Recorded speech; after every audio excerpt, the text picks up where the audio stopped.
So I got 4 full-size trees. So this first one, it's a Kaffir lime tree, and you can see it honestly looks, for like being in this box for like 8 or 9 days, it looks great. I mean, it looks like it probably does need some sun and some TLC, but it looks awesome. It looks incredibly healthy.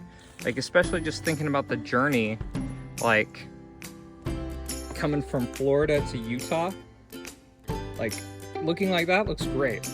Next tree we got here, we got a Keraji Mandarin.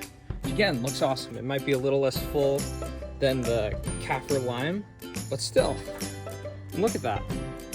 Then we got Rangpur Lime. It's kind of a special kind of lime. Again, looks awesome. We have a Satsuma that looks incredibly full and great. So, I mean, if you're looking for a nursery to buy online from, Brite Leaf is pretty good. Here's kind of the one downside, which I wouldn't really even put the blame on Brite Leaf at all. You can see here, these are kind of the leaves they came out of the box with. I think a lot of them came from the Satsuma. Could probably match them up, but I think that's kind of essentially a result of having the trees hang out in a box like that for like 10 days, 9 days, right?